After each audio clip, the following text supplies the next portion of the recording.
When I was in high school, I weighed over 250 pounds. And, every day there was a new name for me.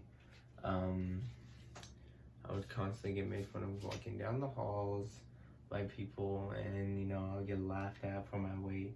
And it was really hard. And one day in class, someone told me, Daniel, why don't you just make yourself throw up? It'll be a lot easier and you'll be able to lose a lot of weight while still eating the food you want to eat. And I kind of thought to myself, that's a good idea. I should do that. And from that day, it's been an ongoing thing with an unhealthy relationship with food, and how I would have to make myself throw up after every meal that I've ate because I wasn't satisfied with my body. And today, I want to talk about eating disorders in men. I want to talk about how they're developed, symptoms of an ongoing eating disorder, and recovery from an eating disorder. So when we're talking about developing an eating disorder, media outlets such as television shows, movies, and even advertisements that we see every day are constantly telling us how we should look. And in his 2012 article, Eating Disorders in Men, Undiagnosed, Undertreated, and Misunderstood, Schroeder Eric makes a claim that males experience increased depression and body dissatisfaction from seeing these ads on the TV. So it's an everyday thing. People are telling us how we should look like, and it really takes a toll on the mind. And he also found that 30% of people who had an eating disorder were also found to be sexually abused or sexually assaulted. And the reason why that is because there's a stigma around sexual assault with men, and like how it's kind of not a normal thing that should happen, and that's something that should stop because of that stigma. It causes men to go towards eating disorders because it feels like it's the only thing they can really control. Sexual orientation is another cause of an eating disorder, where 42% with bulimia or anorexia also were found to be bisexual or gay. And eating disorders can happen to anyone, really. We're all human, and it's really sad that it's not normalized to men either. So now that we've seen how it can develop and how easy it is nowadays, I want to show you what an ongoing eating disorder, or tell you what it looks like, because it happens to men everywhere, and you can see it.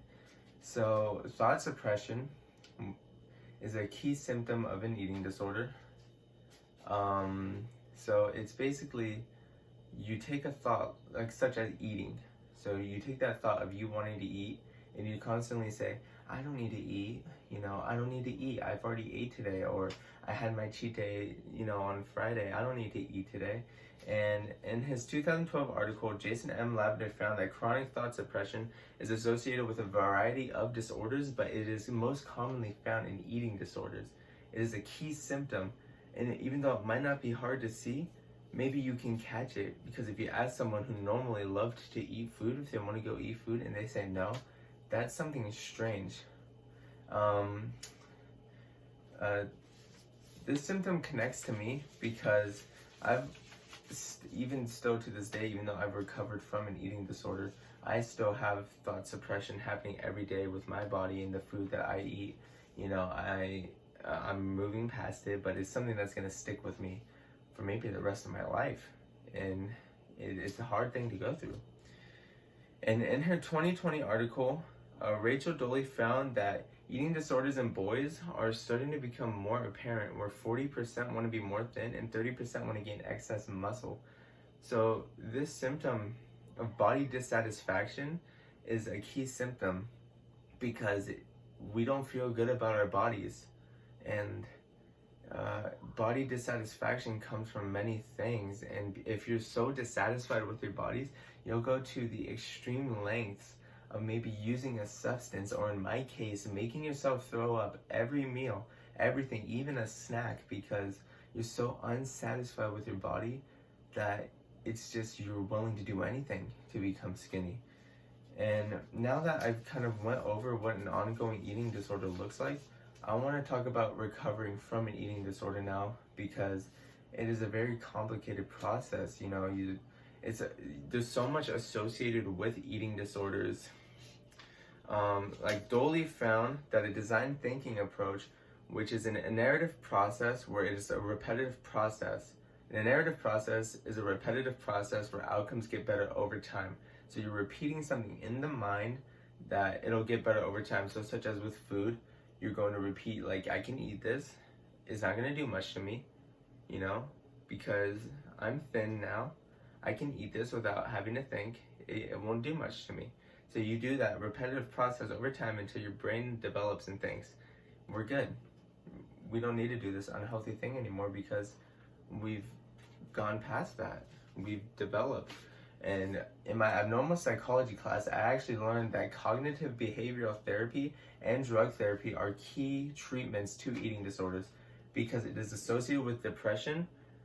Drug therapy has you take antidepressants to lighten the load, making you your mind change its course, thinking like you can eat, it's okay. You don't have that like chronic thought suppression because the drug therapy just stops that. And cognitive behavioral therapy is talk therapy. So you talk out your problems with a professional therapist. And in conclusion, we talked about developing an eating disorder, what an ongoing eating disorder looks like, and recovery from it. And I want to talk to my peers and I want to normalize this because it is a big problem nowadays. I just want more people to know that it can happen to anyone. It happened to me. It could be happening to someone you know and you don't even know it, and they could need your support.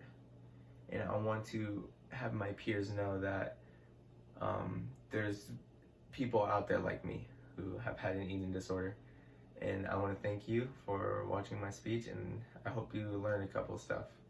All right.